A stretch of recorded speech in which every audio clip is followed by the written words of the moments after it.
Okay, welcome to our Convergent Happy Hour for kind of a pre-Father's Day barbecue.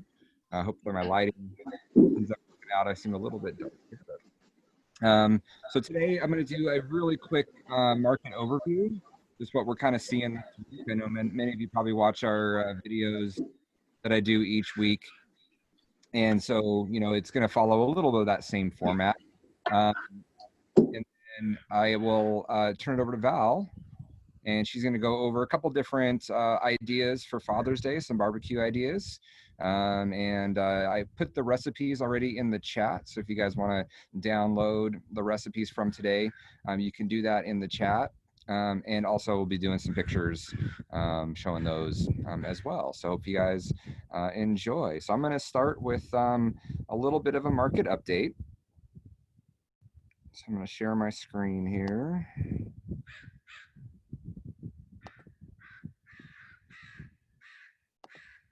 Are you guys able to see the charts yet?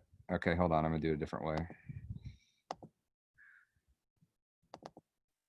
There we go. All right. So we don't have the market for the week just yet, as we have one more day to go. It looks like it's probably going to be a bit of an up week after a pretty brutal down week last week. But we do have a lot of economic data that's been coming in. And so I'm going to cover what we're seeing so far this week and what we really think that means. So the first chart that you see up here is a retail sales month over month. You might have seen these headlines from a couple days ago. And the big headline from it was that this was the largest month over month increase ever, 17.7%. What they didn't talk about much, that it followed the worst 1 month drop ever. And if you actually look at it more the way we like to think of things, more year over year, what are things looking like? While it still was a nice bump up, we're still down 6% month over month between May of this year and May of last year. And obviously April was a really brutal down month. And so still a long ways to go to recover, but some positive signs in terms of people's willingness to spend as we begin to come out of the shutdowns. Some of the more concerning numbers, though, that we're looking at is things like industrial production. So while people are buying a lot of stuff, we're not producing a lot of stuff right now. And so we actually went down a little bit more month over month between April and then over to May in terms of industrial production. And somewhat related to that, this is a freight shipping index. And so again, it shows that there's not been nearly the type of recovery in industrial production and shipping of goods as we've seen in the spending in retail itself. And so, before I get to the unemployment numbers, I guess the concern I have around that is eventually this might lead to some level of inflation that we haven't seen in quite a while, that if people are getting continued stimulus checks from whether it's continued unemployment dollars, whether it's another round of straight cash, like the $1,200 payments to everyone under certain income levels, whether it's additional funding to businesses, people do have cash in hand and they're spending it. What we're not seeing is the supply coming on the market to match the level of demand right now. And typically that's a concern that could lead to some large level of inflation, which we haven't seen in a long time. So, still a ways away from seeing that, but those are some of the concerns that are developing when we're not seeing the supply chains catching up with the demand coming from retail spending. So on the weekly claims, some other numbers that we're seeing this week so far. So released this morning, we had 1.5 million of new weekly claims for unemployment. So again, a small drop from the week before. But again, in perspective, I think the largest ever prior to these last about 12 weeks or so was in the early 80s, when there was like 600 and something new claims for unemployment. We've been over 1 million now, obviously since late March. So still staggering numbers, although they are starting to come down. But the more of the troubling numbers are the continuing claims, which are still about 20.5 million. So again, a very slight drop in that number. But this is the number that I believe really drives the unemployment rate, although that is a survey that they announced based on that. But what we saw last month is we saw a drop in the continuing claims right around the time that the survey was done, which I think led to the nice showing last month of 2.5 million of new jobs. If we don't see a large decrease coming in the continuing claims, we may not see the type of expectations that people are feeling that we're going to continue to see this big jump up in employment. It just doesn't look like that's quite happening yet. And then this is something I added into the video last week. This is total unemployment. So if we look at all the various programs out there, right now there's about 30 million people on unemployment, just over 29 million to be exact. And if you, again, use the same type of number we use for the unemployment rate, that would translate closer to a 19 or 20% unemployment rate versus the 13.3 rate that was announced last month. So all in all, when you put all of that together, while we're still obviously encouraged by the market coming back, we're encouraged by some of the numbers on retail sales and some of those other areas. For me, there's still a lot of uncertainty out there, which we remain cautious through a lot of this movement in the market. And I think we still believe that's the right path to take at this point. Obviously everybody's individual situation, we have to pay attention to, but overall, we still believe there's just a lot of risk, out there to come. And so what I'll do now is before I turn it over to Val for the good stuff, if questions that you throw out that we can discuss before we talk more on the food stuff for the night. We do have a little bit of time, so if you've got any questions around the markets, what we're thinking, I know we've been communicating quite a bit through the videos and newsletters, but if you got any questions, feel free to chime in. So Cheryl, I have a question. So, it looks like 2008, but how, what was the turning point in 2008? And how do you, I know it's kind of like looking at a crystal ball, but when you think about the pandemic, there's not going to be a one-time turning point. It's going to take a while. So what is that, when you look at that and that upswing that you saw 2008 to 2009, it was pretty fast. Yeah, the biggest thing. That speed, what's it look like then? Yeah, so the biggest thing that changed in 09, the beginning of 09, was that corporate profits and corporate revenue began to accelerate again in early 09. So all through 2008, what you saw is a big deceleration in corporate earnings and corporate profits. And it was in that first quarter of 09 that you began to see that turnaround. And so that was the catalyst, as corporations were beginning to grow again, beginning to turn profit again. The challenge that I see here is, we're actually still in the middle of the other way. We're just coming up on our real first quarterly reporting that's out of the back end of this shutdown. And so we're actually likely to see the opposite of that.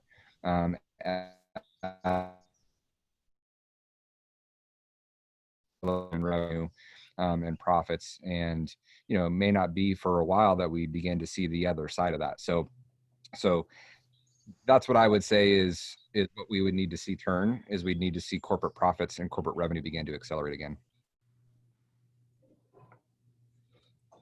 I got so dark. I know.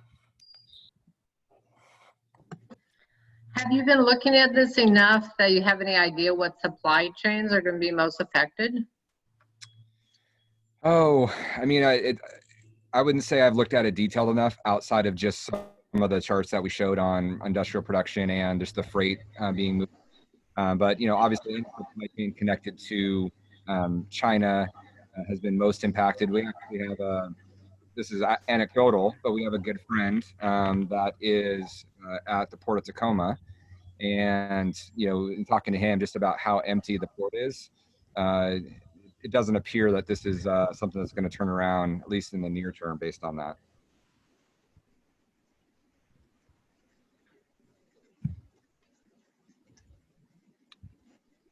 All right. So if we don't have any other questions on the markets, I'm going to turn it over to Val so she can talk about some food. So I'm going to throw up some slides and she's going to go through a couple different recipes. We talked about, well, actually, before I do that, I know I sent it out in an email, but we actually have Max on the happy hour. If you guys can all see him on the video. So Max is our newest team member, and we'll be having a bigger story coming out about him pretty soon. Max is actually the son of a client.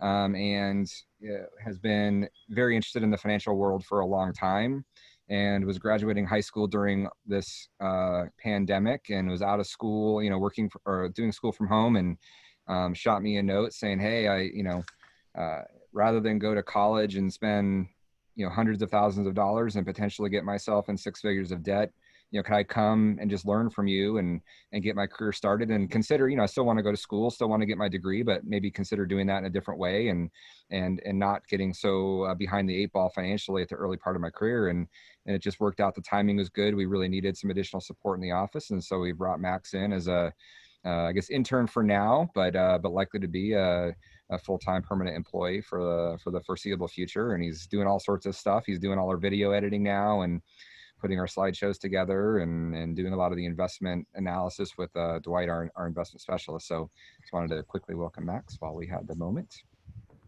Look, glad to be here. All right.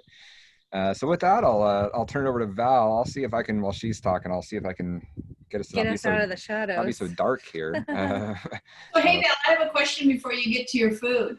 Yeah. Are you moving next week into your house? We're moving to a new rental. Oh, a new rental. I thought maybe you'd all of a sudden. Our house is fully going now. I was there today.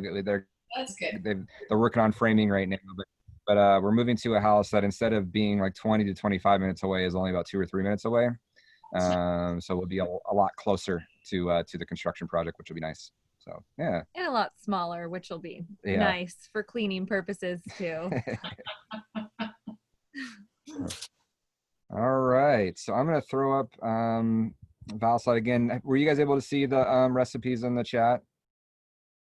Is that showing up for you guys? If you click on the chat bubble at the bottom. Let's see. If not, let me see if I can find it. Does it show up? I'm not seeing it yet, Homer. I wonder if it only shows up if you're there already. I'll pop it in there again. Oh, I see it now. There we go. All right, so I'm going to throw up some slides, and Val can kind of walk through. We were talking about, again, just thinking about Father's Day coming up. I think it was Leah's idea, actually, to kind of do a Father's Day themed happy hour like we had done earlier with some barbecue ideas or some healthy food ideas during the pandemic. And so we were talking about grilling and just some things I like to eat and some of my favorites. And so that's what she'll cover today. So we went through a little bit more of that process last time. I'll just kind of show the actual finished product this time, and Val can kind of walk through her recipes. Oh, good. Okay, so first we have the cilantro lime chicken, and it's paired with well, you can't see it yet, but a carrot cabbage slaw and some fresh guacamole. These are some of, I think, the easiest to put together. You usually have probably 3/4 of the items already in your pantry for the slaw and the guacamole. And then for the chicken, you can just marinate it for, an hour or up to overnight. But it seems to just pack some major flavor, something about those limes and the cumin and everything. So I also do this in a pan if you don't have a grill handy, either a pan or in the oven. Like you can do either way. And you can always text him to text me if you want some details about that. But yeah, so sticking with kind of a fiesta theme. Those two are some of my faves. You can also just add the chicken right into the slaw and just make a big bowl of it all. It's just pretty good. And it gets better as the days go by if you have leftovers. Yeah, all of this stuff. I think last time you did your cilantro lime, or you did what did you do last time? The chicken, salsa verde chicken. Oh, yeah. But similarly, this all goes really well into like a taco next day. Oh yeah, wrap it in a taco. Yeah, exactly. Or yeah, burrito. Add some beans in there, and yeah, it's really versatile actually. So cool. So that's that one. And the guacamole is like one of our total family favorites. Like the girls just like eat it with a spoon Yeah. and just can't stop. So it's all from scratch, chunky. So we like it really chunky. You can mash it up a bit more if you like to, but we really like to leave it like the chunks are about the same size as like the half of the tomatoes. So it's just kind of a neat texture, and yeah, it's really yummy. Yeah, good one. And then So any before I jump to the next, any questions I'm from the moving it out gallery? Have not been able to fix the lighting, but any questions on that one? We are still here. The light doesn't work. It was working. So weird. Oh, okay. Well. So the next one is a steak with a chopped Greek salad. So balsamic marinade. One thing also I didn't add in here, but a really great addition to this marinade is even just a teaspoon of Dijon mustard. It just goes really far with that. Oh, I'm not sharing my screen. Oh. Thanks, Leah. So you didn't see any of that? I'll go back and show it. Hold on.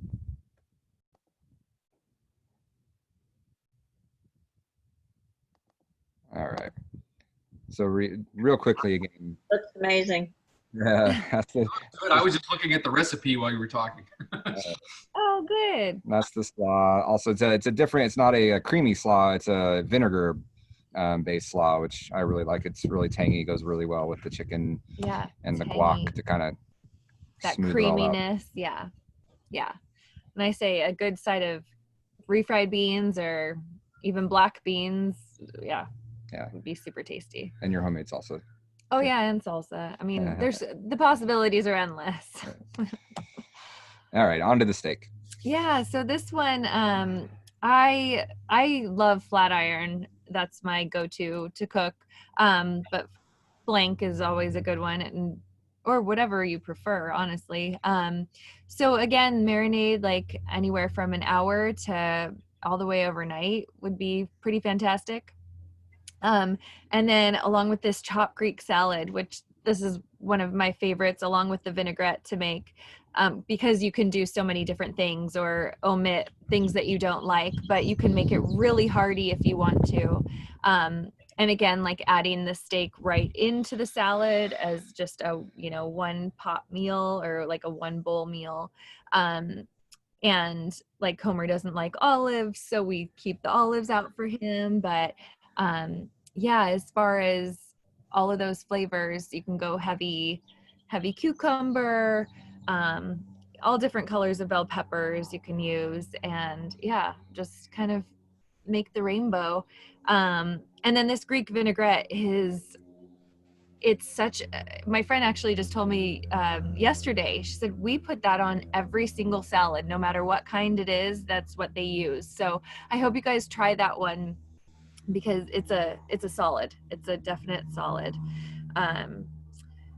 So yeah, that's kind of the gist. Just some simple, meat veggie way to eat. Really, really clean, and get you ready for the summer. Now that we're all out and about. Oh, there we are. Oh, sort for of. a second. For a second. Those look great, Val. Thank you. Oh, thanks. Right on. Yeah, I hope you enjoy. Use a flank steak for that? Yes. Can we just stop by and pick up our portion there? Yeah. Oh gosh, one of these days when we get into that brand new house, that's my plan. Like you can just order. It'd be a pleasure. Well, cool. Well, what else is going on with everybody? We can just kind of, Rob, how are things in Seattle? Well, if every day were like today, a whole lot more people would move here. It's just gorgeous. We can't really see our faces, but we've got that great blue sky in the background. Yeah. Oh, yep. I would say things are pretty peaceful up here, but there's news that provides evidence to the contrary. Yeah. CHOP or Chaz, whatever you want to call it, is still in full effect there on Capitol Hill. But we've got some good, meaningful dialogue, which is silver lining. Yeah, important time for that for sure. Yep. Yeah, there's an interesting book that I'm reading, and was kind of turned on to. I don't know if you guys may have heard of it. It's called The Fourth Turning. It's by author Neil Howe, and yeah, the co-author to it. But it's a very interesting book. He's a historian turned investor guy, actually. And the premise of the book is that over the course of a long human life, about 100 years, we go through. Lyndon's coming out. We go through four different turnings and generational changes, and after the fourth turning, or during the fourth turning, is the most volatile of those, and typically creates a major change event, and it's usually culminates, unfortunately, historically, in a major war. And you can look back through history and kind of track all through it. But at a minimal, it results in a lot of unrest, civil unrest, income inequality, and leads to maybe a lot of what we're seeing now. So I just found the book, or heard of the book in the last couple of months and started reading it, and it is almost like this guy had a crystal ball and predicted almost to the year when a lot of this stuff might start happening. He wrote the book in the late 90s, so it wasn't like he wrote it at the end of last year, kind of seeing what was maybe more obvious about what's coming. He wrote this book 20 years ago, right as we were ending the third turning, going into the fourth turning. So interesting book, and I think it's got some interesting implications that we're actually, as a team, looking at of, okay, what, if it kind of goes down this road, what does that mean for the economy, the bigger picture, and how are we, beyond just the investments, how are we thinking about things? So still early in all of this, but I do think it is interesting timing that right in the year, or the couple of years that he would have predicted that we would see a lot of this civil unrest, income inequality leading to a major change, that this is right when that would be. And hopefully it ends up with a positive outcome, but it doesn't necessarily always end that way. And so, we'll be keeping a close eye on it, but they're important issues, and definitely I think, a lot of what we're seeing is, a tragic incident with George Floyd, and a justified outrage for that has sparked, I think, what was pent up beyond that. There has been a level of income inequality growing in the last number of years. And I do believe we've it's only been made worse by some of the policies that we've seen in the last 10 to 15 years in the the way the Fed has responded to the 2008 crisis and so on. So I do believe that change is coming, and we'll definitely have to be paying attention, not just to the technicals of the stock market, but to what's going on in the bigger world, to plan for how we think about things going forward. Very good point. Homer, was it How or Howell? How? With no L. Okay. Thank you. At least the Supreme Court was optimistic. Great news this week. Yeah. So that was great. That was great. Yep. The Fed wasn't, though, last week. So it's going to be volatile, right? So I think that's the challenge. Is we're coming off of some of the worst economic data ever, from April. So almost anything is going to look positive going forward, kind of like the retail sales data that we talked about, in that when you're comparing month over month, especially, things look fantastic. But when you take a step back and you look at the big picture, we still have 20 million people on a continuing unemployment claim. That's like the worst, ever, outside of April. So things are still horrible from an economic standpoint, and we're starting to see COVID numbers pick up across the country again. Will that lead to more shutdowns again? There's just so much uncertainty out there that while it's nice to see the stock market recover, it gives me cause for concern that we might just see a bigger bubble forming again and seeing more volatility ahead. So yet to be seen. Hopefully it doesn't do that, but it's setting itself up for that if we don't really see a big pickup in economic activity over the summer.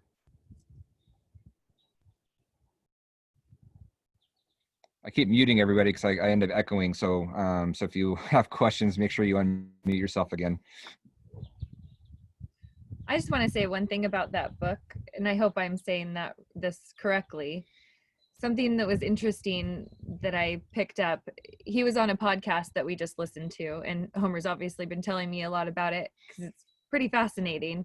But these turnings happen when a whole entire generation has sort of left. So like, yeah, or forgotten what has happened. So right now it's the World War II generation that's all of like similar events have happened when they were alive, and then now they're all passing, and so nobody like, yeah, it's just really interesting. So the premise is, so the kids that were born, the baby boomers were sheltered by the World War II parents because they didn't want them to have to go through what they went through. But then as you go each generation down, there's more forgetting of what it was like to go through something like that, which then leads to the risk of those types of events coming around again. And it ends up having about 100-year cycle before those types of major events happen. And it's just long enough for the last generation that experienced it to mostly be not with us anymore when that next round happens. So yeah, it's interesting. I'm only about maybe a third of the way through, and it's just fascinating, the history of it and what we're seeing today compared to previous fourth turnings and what's happening. So, yeah, good point. Yeah. It's been fun to catch up on all the reading around here. Yeah. All right. Any other questions or just chiming in?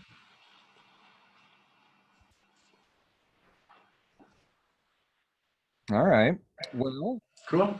bit of a shorter one, but hope it gave you a couple ideas for the weekend or just over the summer for some good cooking ideas and some of our family favorites. And but yeah, we'll be you guys kind of got the sneak preview for the video that'll be coming out early next week, as we'll use a lot of the same slides and same information. We'll just update a few things that happen over the next day or so. But yeah, if you have any questions on your individual situation, one of the things that'll be happening that Leah will be focused on the next couple of weeks is we're going to be doing kind of all catch-up update meetings in the next 6 weeks to 8 weeks, depending on your calendars, and just kind of reconnecting on your goals based on what we've seen in the last few months. Has anything changed, and how we should be thinking about the bigger, longer-term picture for all of you. So we'll be doing some deep dives and just reconnecting, probably mostly virtually still.